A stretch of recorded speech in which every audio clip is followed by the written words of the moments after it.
Po ang unang nakabisita kay Tatay Digong since umuwi si Ma'am Elizabeth at si Isabel last week, no? Isabel, So kamusta naman po si Tatay Digong? Alive. Palagi yun ang sila sabi nyo, alive. But alam nyo, bawal magsabi sa mga pinag-usapan, pero ano yung assessment nyo naman kay Kuya Tatay Digong?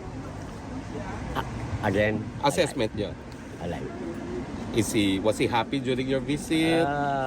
Surprised, of course.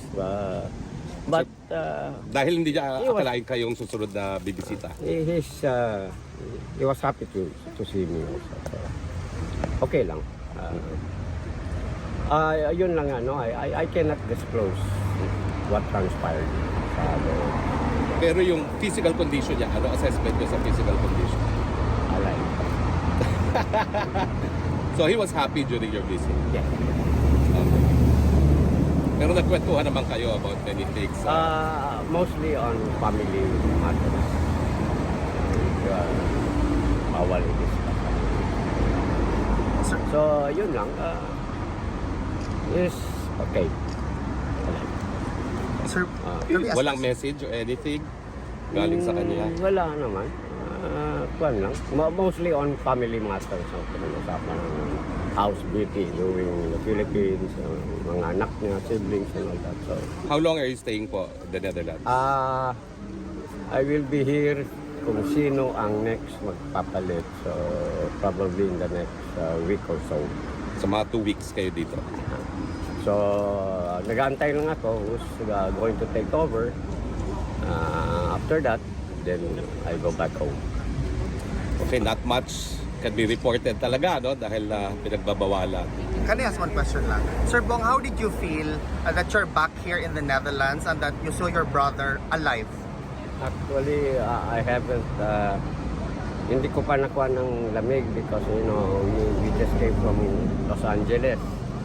Malamig na doon. Pag uwi ko, a week after, di kayo texted me pa ako daw muna pumalit. Because I'm still having my jet lag, pero, you know, si Tatay Digong yan. So, of course, I cannot say no. So, nandito lang naman ako. So, ang jet lag ko is LA and Netherlands naghalo. Mahirap yan, jet lag na yan. Mahirap. Sir Bong, welcome back to the Netherlands and good to see you back. Oh, yeah. Sir Bong, I have another question.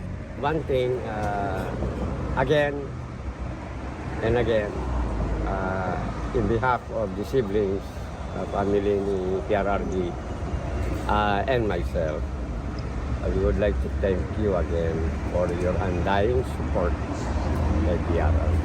Maraming salamat po. Thank you, Sir Bong. Do you have a question? Yes, I have a question. Dem. Sir Bong, alam naman po natin na ang mga supporters ni President Duterte ay na-miss talaga namin siya. Ano po ang maa-advise niyo po sa amin para just to give us hope? Para sa akin, or my personal Yes, please. masasabi ko, I hope you will still continue you know, itong galaw na ito that you are all here so that makikita talaga nila that you know, there are supporters all over the world na nagkukuhan kay PRRD. So hanggat ang presence ninyo at saka bosses ninyo nandito, that will be a big help to really bring him home. Bring him Thank home! you. Thank you, Sir Bong. Bring him home! Bring him home! Sir Bong, are you okay for a photo opportunity? Before that, si JB Hinlo, of course, we know you're one of the Duterte. You're going home. Any message?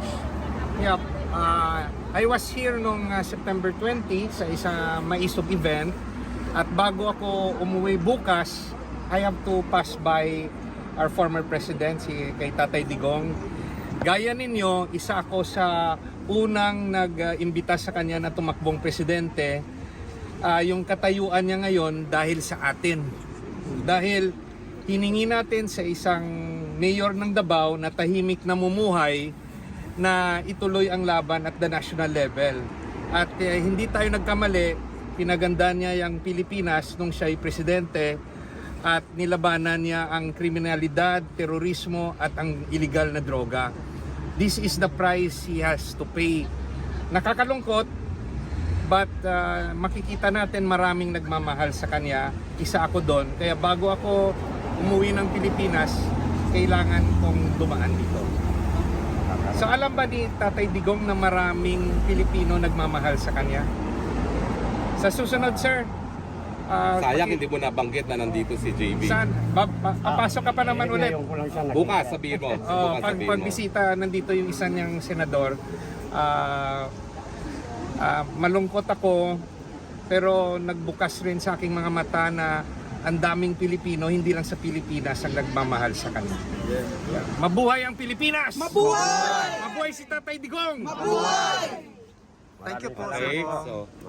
so picture. Photo Sino ang gusto? opportunity.